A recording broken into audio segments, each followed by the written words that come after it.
show has to work. This show, The Wicker Man, needs bums on seats. It's where we turn the barren, lifeless auditorium of late into the bountiful harvest of arses of yore. No more will the shows fail. I'm so grateful you answered my call, Rory. You're the key to our success. Thank you so much for coming up at such short notice. On behalf of the Loch Parry players, welcome to the company. Okay, so what we're going to talk about now is An Appointment with the Wicker Man, which was on at the Theatre Royal. And it's Greg Hempel's first play. He is, of course, a stalwart of Glaswegian television, Chewing the Fat and Still Game. And so it's kind of a farce within a farce. What happens is it focuses on the Loch Parry players, who are an Amdram company at the kind of arse end of the Highlands. And what they do is they basically get a proper TV actor in, who's Sean Biggerstaff from Harry Potter films.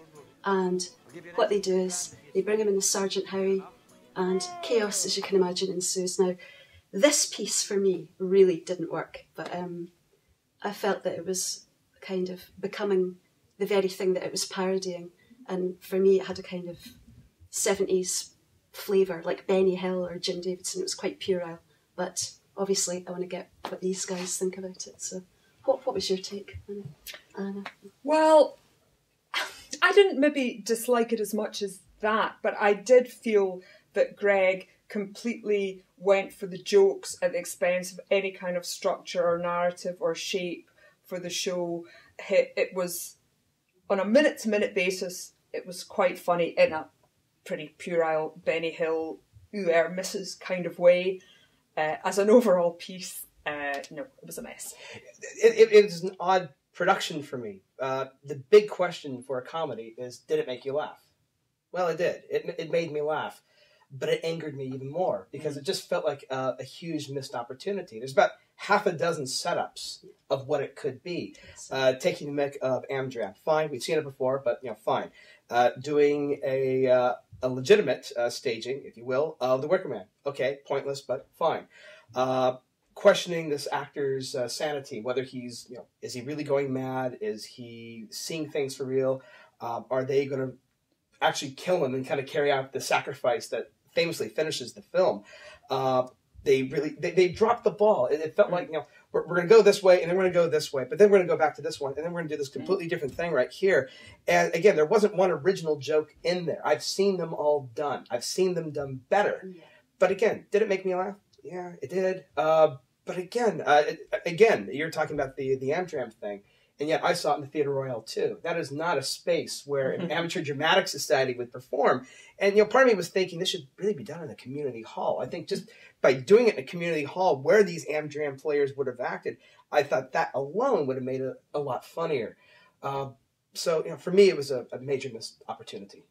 Yeah, I agree. I really felt that it needed a dramaturg to have been involved at an earlier stage and say to Greg, we love you, guy, do whatever ego stroking he needed to get him through it, but say, the structure of this just doesn't work. It's as if you try in the last 30 minutes to make it into a play and have all this exposition and plot suddenly, pops up out of the props basket. Where did all that come from? It wasn't set up in the beginning. We've no idea there's going to be any kind of anything like a story. It made me think, now sorry for the apologies in advance for the name drop, but it made me think of what Tony Roper said about the Steamy, which is, he's an actor, similar situation to Greg, writing the Steamy. He said, I didn't try and give it a plot, I didn't try and give it a narrative, it's just 4 women doing their washing.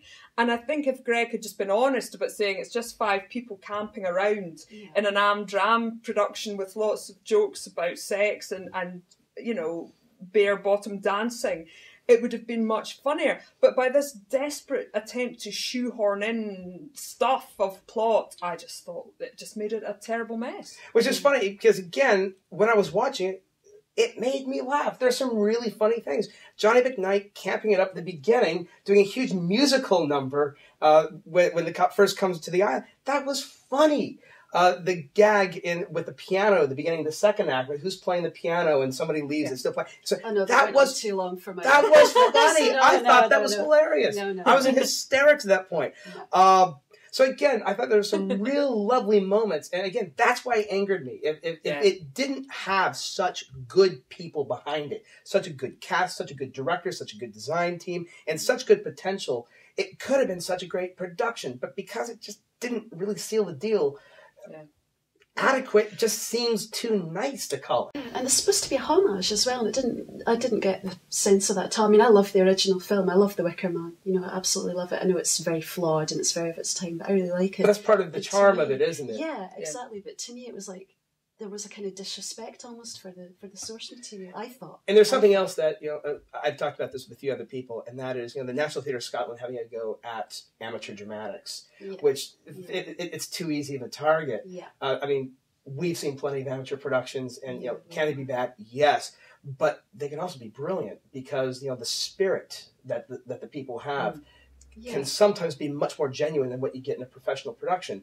And I think it's an easy target for any professional production to go after amateur dramatics. It seemed a bit nasty to me, almost. At times, I'd agree. Yeah. I think Waiting for Guffman for me does it a lot better. That's just spot on. That's a tremendous film. Yeah, just the kind of flaws. If I were to give a recommendation, avoid The Wicker Man, Waiting for Guffman. Yeah, me too.